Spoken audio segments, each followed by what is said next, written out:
Hi classmates of Ever 3733. This is my project assignment 4.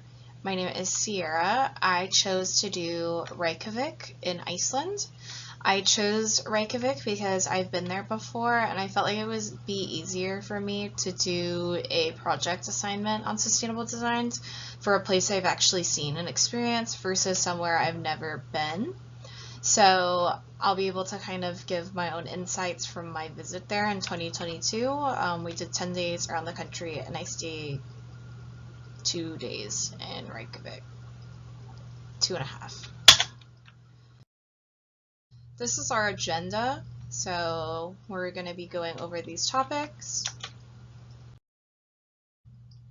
And this is some information on Reykjavik. So it is Iceland's capital city, and it translates to Bay of Smokes in Iceland. This is due to it being nestled on the coast and the smoke that comes off of the water. Its total population is 139,875 people as of 2023. It's located on the southwest of Iceland, nestled on the coastline of the Faxafoli Bay. I should have prefaced this, but there's going to be a lot of Icelandic words and names in this presentation that I don't know how to pronounce, so we're going to try our best. So the Faxafoli Bay. It was settled around 874 AD by a Norseman named Ingolfur Arnarson and became the first permanent settlement in Iceland, and yes, he was a Viking. And Reykjavik uses geothermal energy to produce heat and electricity. We're going to go over this in one of my sustainable designs, but I always thought this was really neat. Geothermal energy powers about 90% of Icelandic homes. So in our 3 sustainable designs, we have transportation, decarbonization, and solid waste management. Obviously, we'll get to this a little later, but of the 3, solid waste management is where Iceland has a far way to go still. Iceland and Reykjavik. Transportation, number 1. So in my literature review 1, I reviewed a paper called Activity Spaces and Leisure Travel Emissions, a case study in Reykjavik, Iceland. The study explores urban leisure travel in Reykjavik, Iceland, focusing on the sustainable urban planning model of 15-minute neighborhoods, where all essential services such as workplace, schools, healthcare, and recreation are accessible within a 15-minute walk or bike ride from home. Creating a 15-minute neighborhood would reduce greenhouse gas emissions from urban mobility by reducing car dependency in Reykjavik, where researchers correlated high mobility among Reykjavik residents to have compensation behavior or social network dispersion, where urban stressors lead individuals to seek well-being through travel. The study found that the capital lacks functioning 15-minute neighborhoods and public transit. And to implement this model of sustainable planning, Reykjavik must overcome the challenges of sparse urban density and expand on its public transit. So on some of these topics and on some of these papers, I did some outside research and went and kind of hunted around to see what was going on.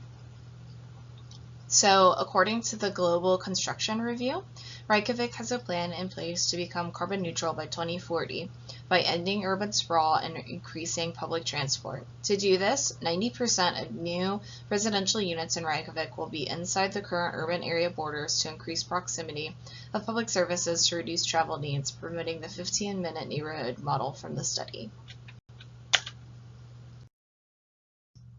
And then literature review 2. Implementing the hydrogen economy.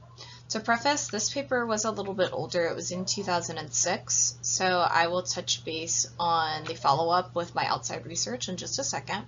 So on this paper, it talked about how Reykjavik became a pioneer in the hydrogen-based public transportation system when it launched a hydrogen-based transportation of the Ecological City Transport System, or ECTOS buses. The city inaugurated its first hydrogen fueling station powered by hydroelectric energy, creating a clean domestic fuel that most people refer to as the fuel of the future. They kind of started this to see how it was going to go over economically, how it was going to go over with public support. So this was kind of the study. So according to the authors, the energy needed to produce hydrogen for all land and marine transport in Iceland is estimated to be around 10% of the available unexploited natural renewable energy sources. The initiative tested hydrogen as a sustainable energy character through responses from societal and economic factors. While public support was high, about 93% of Reykjavik residents really enjoyed this. There were challenges around siting of like the fuel and like fueling stations and permitting and the initial upfront infrastructure cost. With high public acceptance, there should be a strong potential for a wider adoption should the infrastructure become feasible. So I did a little bit of outside research on this one because I was curious how the ECTOS program went over and if they were still using it. So Reykjavik still uses their ECTOS buses. I didn't put this in the slideshow, but they had actually ordered some as early as I believe it was 2010. They ordered some more, but there are no plans to expand on the hydrogen bus fleet.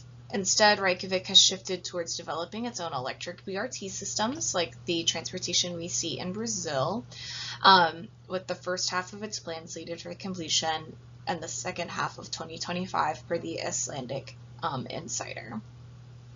So this is really exciting for them. They're going to be able to have a more effective transport system, and seeing this firsthand in Iceland, I thought the city was very walkable. I felt the city in Reykjavik was very friendly. However, I'm also used to the suburbs. I don't live within walking distance of really anything. So this is going to be a game changer for them to become carbon neutral by 2040.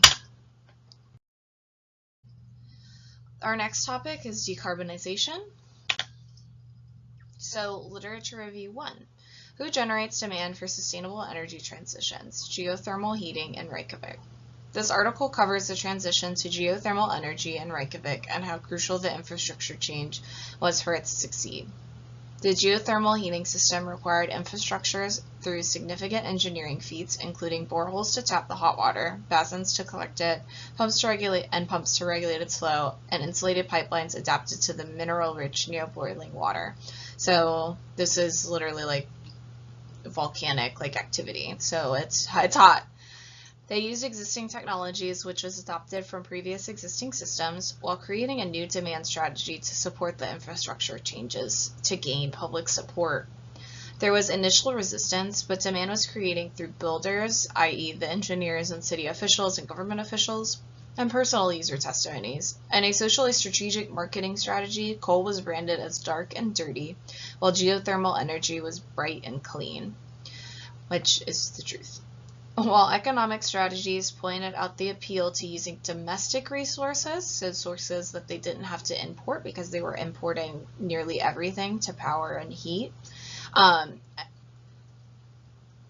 engineers keep the price of engineers keeping the price of geothermal energy 10 to 20% below the cost of heating with coal. The strategy demonstrated how thoughtful design and public engagement can drive sustainable design in communities to effectively play a part in driving decarbonization. So again, my little bit of outside research. According to Think Geo Energy, the annual cost of heating a 1,080 square foot apartment is $724 in Reykjavik.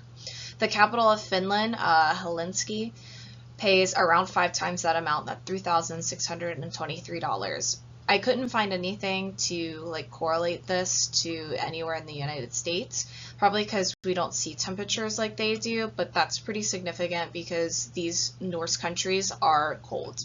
So our next one is characteristics and development status of geothermal resources in Iceland. Iceland began this transition in the 1920s due to rising coal prices, with the development rapidly increasing in the 1970s due to the oil crisis. This transition was not only technological but cultural, as builders were able to brand geothermal heating as a better alternative, which we kind of saw in the last article, creating infrastructure that worked for the community of Reykjavik. Geothermal energy heats houses and water, provides electricity, and even heats roadways and sidewalks to melt snow in the city. The snow melting infrastructure uses the return flow of hot water from its geothermal systems to heat the 70,000 square meters of sidewalks and streets. So this is true. Obviously, it wouldn't be in an academic paper if it wasn't. The really cool thing is that it's literally return flow of hot water, so it's literally all their like extra. It's just extra energy source that they have when they power everything else. So they also heat their floors in Iceland, so this is 100% true as well. It's all heated. 100% of Reykjavik is heated, where like I said earlier in the slideshow, 90% of homes in Iceland are heated. So just the country in total, but 100% of places and homes in Reykjavik are heated using geothermal energy. So solid waste management.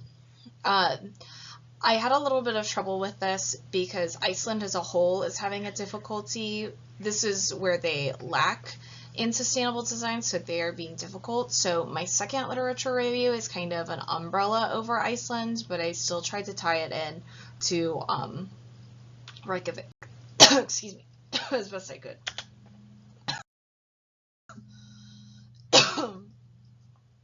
So literature review 1, evaluating municipal solid waste management efficiency in Iceland. A data envelope analysis of socioeconomic and geographic influences. The study evaluates solid waste management in Reykjavik, which has transformed over the past 50 years, shifting from unregulated landfill dumping to practices supporting modern sustainability, which emphasizes recycling and sustainability. Iceland's integrated into the European Economic Act area in 1994, and Iceland's waste management laws were reformed to align with the EU's directives. This has now promoted a waste hierarchy focused on prevention, reuse, recycling, and recovery. Since the reform, Reykjavik has implemented a standardized recycling system of 4-bin household recycling, where paper, plastics, biowaste, and general waste are sorted for disposal.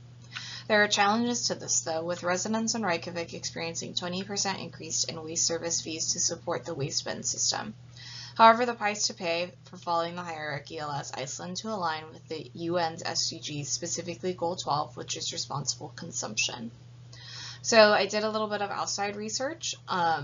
It seems like, I shouldn't say this in a negative way, I couldn't find a lot of necessarily research on this, probably because they're trying to work really hard to find more sustainable solutions, But on Reykjavik City website, the sorting system is compared to a circular economy, promoting reducing waste and gain recycle value, which positively impacts the environment.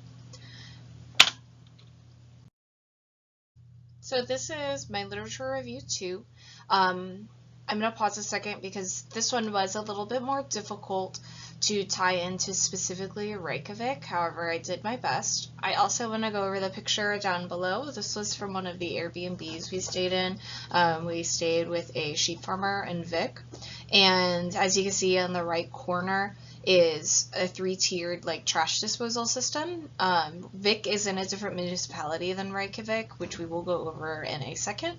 But just to give you kind of an idea of how Icelanders sort their waste. So this journal explores the waste management Iceland has developed in recent years. Before 1970, most waste was either burned, dumped at sea, or put in a landfill.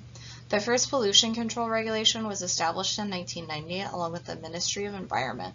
Since then, they have paved the way for solid waste management and have been working with the EU towards a circular economy to treat a waste resource, which we saw on the last slide.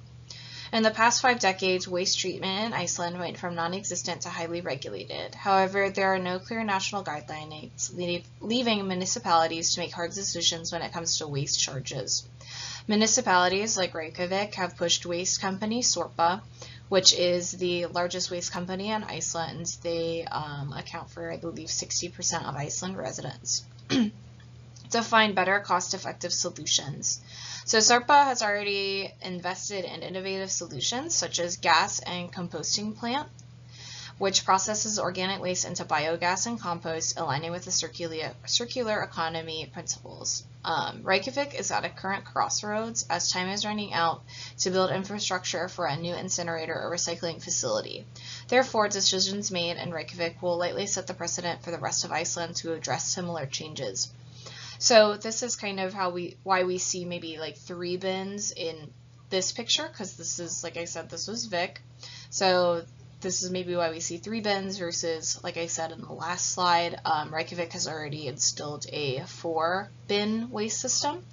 I did a little bit of follow-up research on this because I was pulling at strings trying to find where like we're at right now with waste management systems. I read a thesis, which I was going to include in here, but it was 60 pages, and I didn't think anyone would want me to drone on for, 10 extra minutes on a thesis. But it was a really interesting thesis where a woman was getting her master's, and she was talking about SORPA specifically and how we need to have better alternatives to the landfill. So I was trying to follow up with SORPA and find what they're doing, and they were actually just approved for an incinerator.